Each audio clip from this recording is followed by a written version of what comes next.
Hi, beautiful people. Welcome to the Fort Salem Library, where we read you your fanfiction.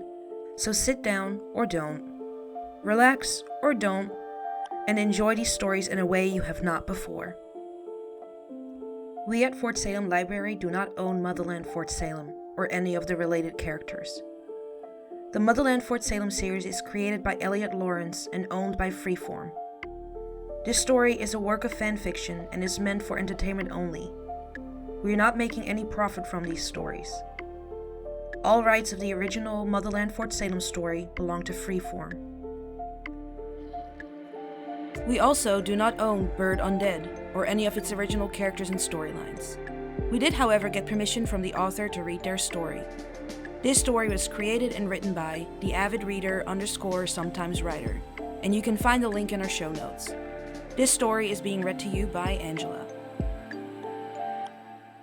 Hi, this is Catherine Law Hegquist. Call me Kat. I am Petra Bellwether in Motherland Fort Salem, and I am thrilled to be visiting the Motherland Fort Salem Library. Bird Undead, Chapter 2, Admissions in the Dark. They managed to get some sleep that first night, Abigail's hand not leaving the sword by her left side. Rael is on her right, facing her and well within arm's reach. It comforts her immeasurably to be able to hold the blonde's hand again while they rest. The taller of the two is awake just after the dawn, and their fire is a smoldering pile of embers. Rael stirs when she gently tries to free her hand and sits up with a groan, watching sleepily while the unit leader starts to dig a small pit. The blaster pushes the embers into it with her boot and then kicks the dirt back over it again.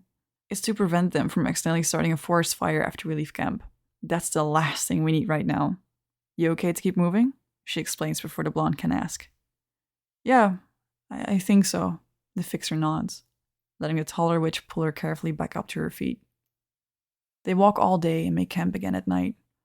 The third day is when the lack of food and water really starts to make itself known enough to be recognized as the problem it is. There's not much they can do about it. Their path hasn't brought them across any water sources, and neither of them know the local flora well enough to feel confident about an attempt at foraging for something edible. Besides, if a poisonous plant is what finally kills Abigail, she's going to be pissed, and Libba would laugh her ass off about it when they meet up on the other side. If there was an other side.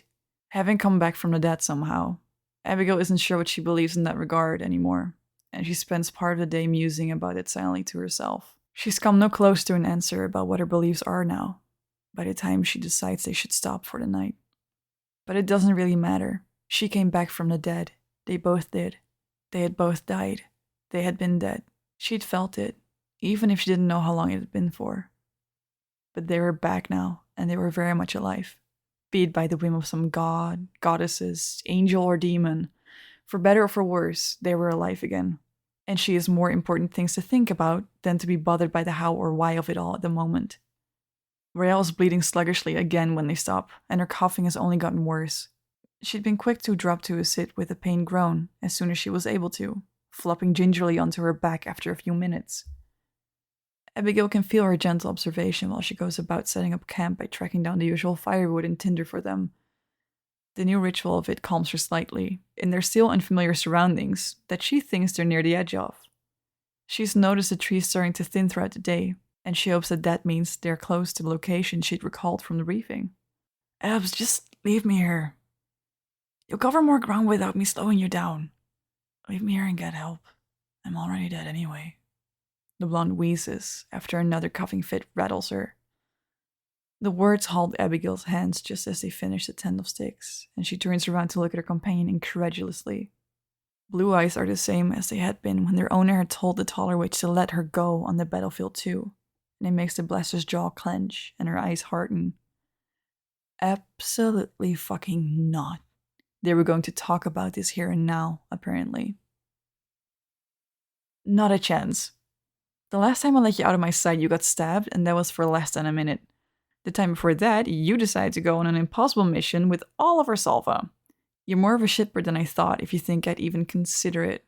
Now shut up, and let me try to fix you again, Abigail growls, coming to kneel next to where she's laying on her back in the leaves, the tops of her knees just barely brushing against her side.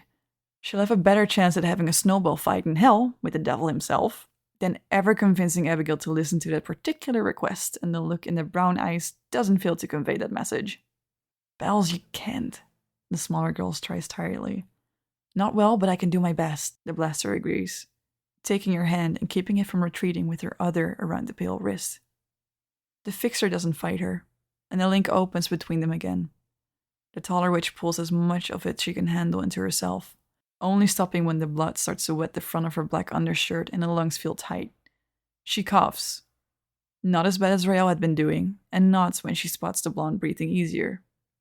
You can't keep doing that, the fixer huffs, but Abigail can see the quiet appreciation of the temporary mercy in her eyes. They both know that the smaller witch won't ever admit it out loud, though, but that's all right. I can and I will. You're not dying on my watch. Not again, and not without me, the blaster answers unapologetically. Abigail, we all gotta go sometime, Rael reminds gently, and her voice is that frustrating calm. All right, I guess we're going to address your suicidal streak now then. Abigail sighs, and the blonde looks at her with clear discomfort across her face. Oh yeah, I bet you thought I didn't know. It's passive, and you hide it well, I'll give you that. I didn't know for sure until Tal and I dragged you out of the water and off that beach. I haven't said anything, and I've done my best to let you keep your space, but I've seen it. We all go sometime, but I'm not letting you go just yet. Got it? She continues, not missing how the fixer can't meet her eyes, nor how small and vulnerable she suddenly seems at the truth she's been concealing being exposed. If you knew, then why did you try to fix me? I was dead. You didn't even have to come with us. You could have gone off to war college and been safe, like you planned from the beginning. You could have saved yourself. You're Bellwether, and I'm just some outcross from the session. I'm nobody. Rael asks quietly, her voice bitter and full of self-loathing. It makes the blaster's chest tighten. Her companion can't see how special she is. Rael, when we first met, I would have agreed with you. You were a shitbird then, and you're still a shitbird now. I was sure you'd be the one to fuck up our entire chance. But it hasn't turned out that way. We lost Tally. She's not dead, but she's a biddy now, and I can't do anything about that. You are all that I have left of our unit. My unit. And I'll be damned if I lose you too. I need you. You're not just some outcross from the session, not to me. You're my sister. You're a shitbird, but you're my shitbird. You're one of mine, Abigail begins, her voice and eyes softening. Abigail, I know it's selfish of me to ask, but please just stay for me. Please, shitbird. I can't do this without you and Tally. I'll deal with all of the hard things that you need me to, and if you need to rest or take a break from it all, or can't do something we're ordered to, then tell me, and I'll make it happen. Just please talk to me, she continues, hating how much the words sounded like a desperate plea. The hand she hasn't yet released squeezes her own gently, and blue eyes meet warm brown. Okay, I make no promises. I can't just make it go away, but I'll try, and I'll tell you. Don't start crying on me now, Bellwether. The blonde replies quietly, her tense posture relaxing again. Good, I don't expect it to. Thank you, shitbird. The taller witch sighs in relief and can't stop herself from leaning down to press a gentle kiss to the fixer's knuckles. She can't handle the idea of seeing her companion like Libba, so small and fragile looking, buried in a uniform that she still resented, for a cause that Abigail too was starting to question within herself. Lies and politics that killed her lifetime rival. She won't let any of Alder's nonsense, nor her mother's, touch Rael. You know, if you keep calling me shitbird, then it's not going to be special, and I really want it to be, Rael points out with a small smile, getting a chuckle from the blaster as the words bring her out of her thoughts. Can I ask you something? The blonde continues, sounding more like herself again. Yeah, Abigail nods, dropping to lay on her back beside the fixer. When we were dying after the bat took off, the last thing you said, that you love me. How did you mean that? Like we're sisters and you love me? Or is there something more to it? Rael wonders, and the taller witch can hear the shift when the blonde turns her head to look at her fully with piercing blue eyes. The blaster is the one who can meet her eyes now, and she swallows hard while she tries to decide what answer she'll give. Hey, I'm not trying to trap you. I'm asking because 3 of the last 4 people who said those words to me have either left or betrayed me, and I don't think I can take it happening with you by either meaning. The fixer soothed, squeezing her hand gently again. Why does it matter? The taller witch asks warily. Her eyes are guarded while she analyzes her companion's reaction. It doesn't, but I'd still like to know which it is if you'll tell me. Riel shrugs, her eyes not leaving Abigail. I do love you. You're my sister. But maybe not just that. Maybe I might want to see you as something more than just my sister. But you've been dealing with your thing with the necro, and I understand that, so it doesn't have to mean anything deeper than sisterhood. I just needed to say it. I thought I wouldn't get another chance to. Abigail finally admits, trying to pull her hand back as she braces herself for the rejection that she knows is coming. It's why she hadn't spoken up sooner, why she tried to see something more in a deal than a good conversation and those warm eyes. His view of life and the world is almost the complete opposite of her own.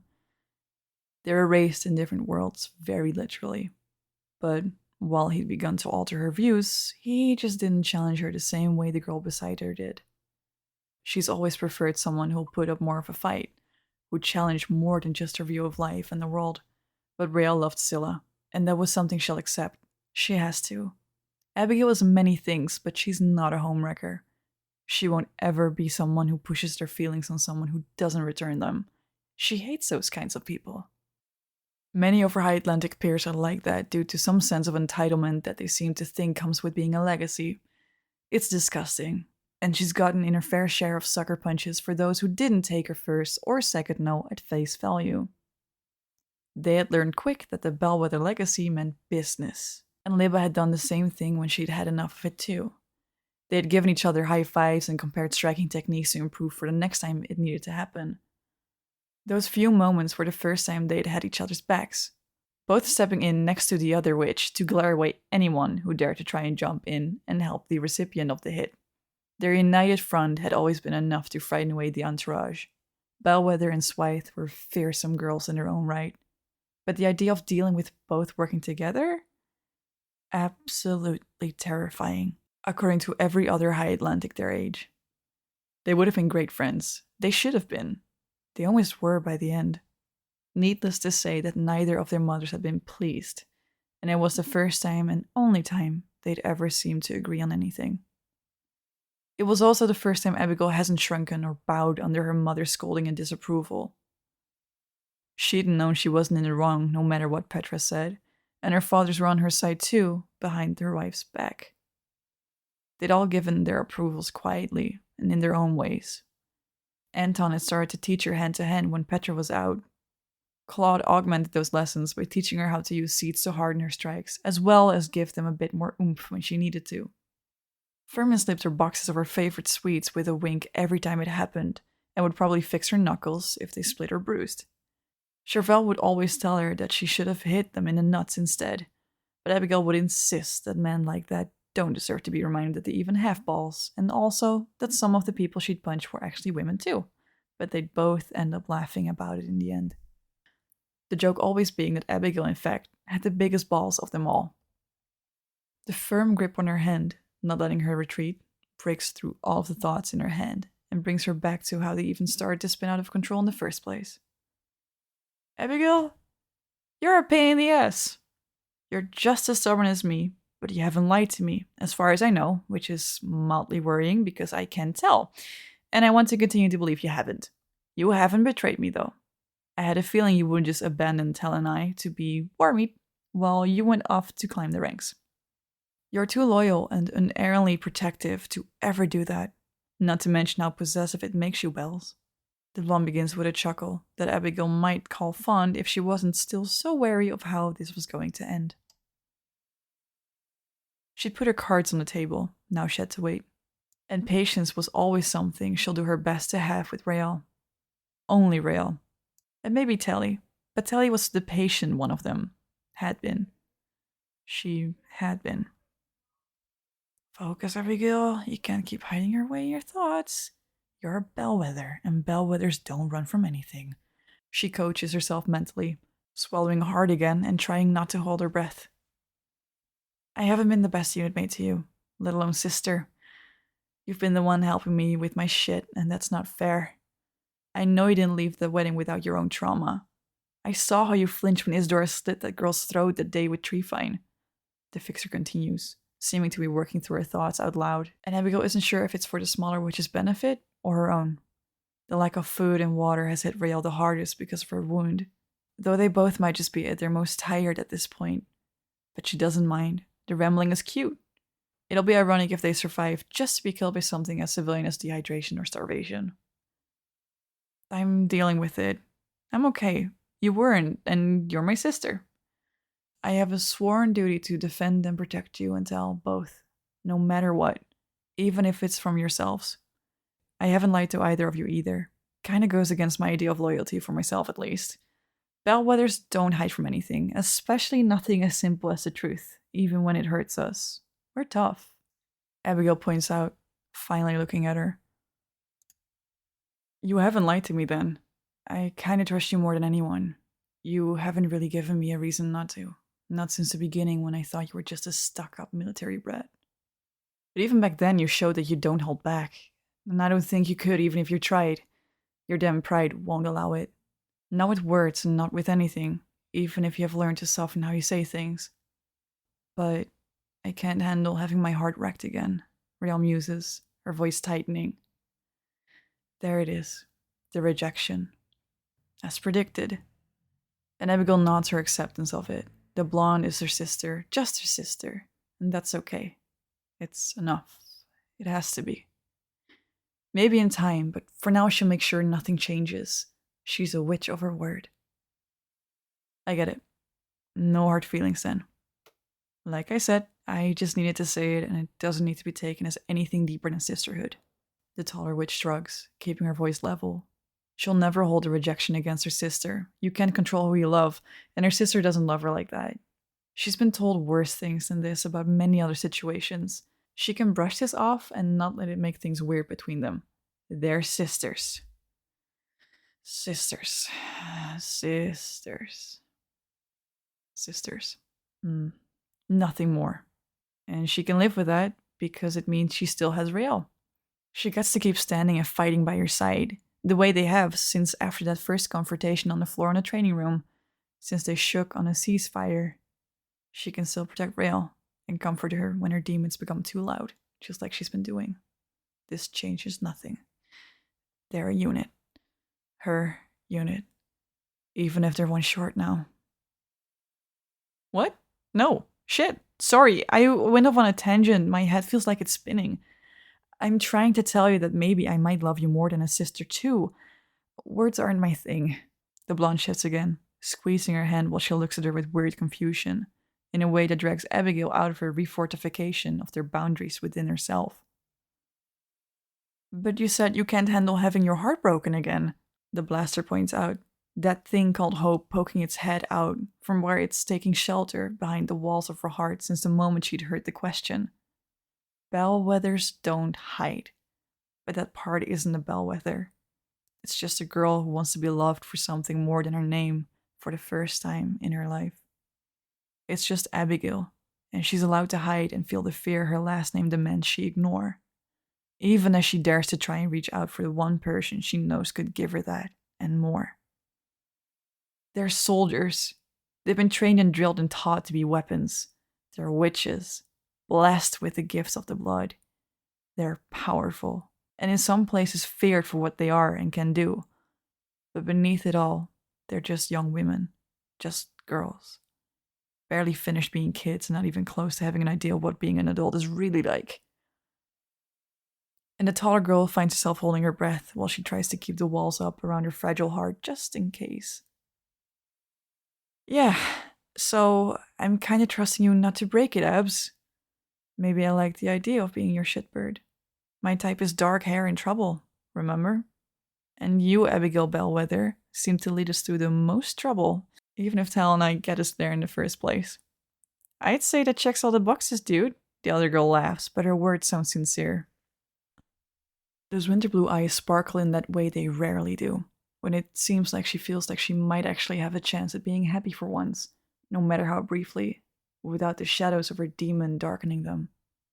The number of times Abigail has seen him like that, she can count on the fingers of one hand.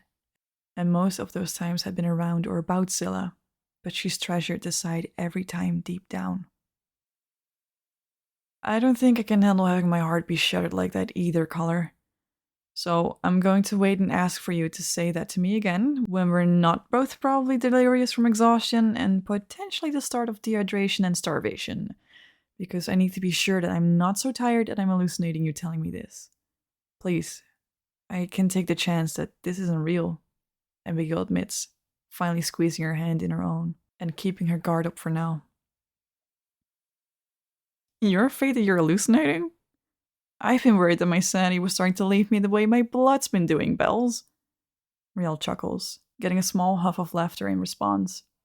A silence falls over them both, and they only just seem to realize that night has fallen. It feels like they've been in their own world, and that's when Abigail notices the glow that's fading back into their clasped hands, like the one from the first day had. You know, you never answered me, the blonde points out through a yawn sometime later, blinking at her tiredly and coughing again. I don't remember you asking me anything. Answers are for questions, Caller, and I can't answer a question you don't ask. Tally's the knower, not me. The taller girl counters with a touch of playfulness, even as she's starting to feel her own exhaustion pulling at her eyelids. She shifts slightly to wrap her free hand back around the hilt of the stolen sword on her other side. You did answer my first question, didn't you? That might be on me. I guess the one I meant to ask is what now? What does it mean for us? Where do we go? Are we girlfriends? Does this mean we're dating now? Syl and I kind of started our relationship with demerits and sex, but that's not really our thing. Not with you. Not that that's a problem. I'm bleeding and we're both so tired and we probably just died and came back from the dead. However, that's fucking possible. The fixer muses before rambling and trying to backtrack. It's still so damn adorable, and Riel's rambles only ever seem to be for her. That doesn't surprise me at all, actually. You both had that rebellious streak in you. It was infuriating. The number of times you were late or distracted alone should have sunk us as a unit. It made me want to go for round 2 of our first fight with you in the training pit, so that you might start thinking about how your actions affected our unit. Abigail laughs, moving close enough to gently shove her companion's shoulder good-naturedly. What? Don't tell me you were jealous even then. Just how long have you been crushing on me for, Bellwether? Riel teases back sleepily. The taller girl can see that she's starting to fight to keep her eyes open despite her evident exhaustion. Goddess no, Caller. I'm only the jealous type once I'm in a relationship. I don't know when it started, but I do know that it wasn't while you were with the Necro. Definitely not. You weren't even a blip on my radar then, you shitbird. Just a stubborn gay pain in the ass. And I don't pine after people who are already with someone else. I have more class and pride than that. It's a waste of energy, and it only ends up hurting someone in the end. I've seen it enough times to know that it's just a mess. The blaster snickers, shaking her head.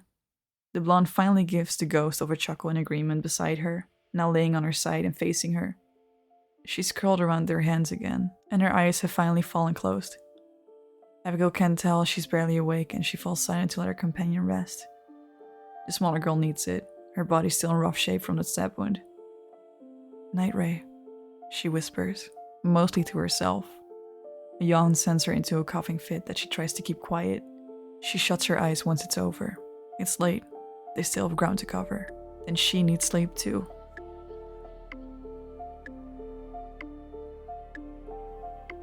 Please find the fanfiction you just listened to on Archive of Our Own, and leave the author some love. Without them, this wouldn't be possible, and we want to thank them from the bottoms of our hearts for creating these amazing stories and keeping the show alive.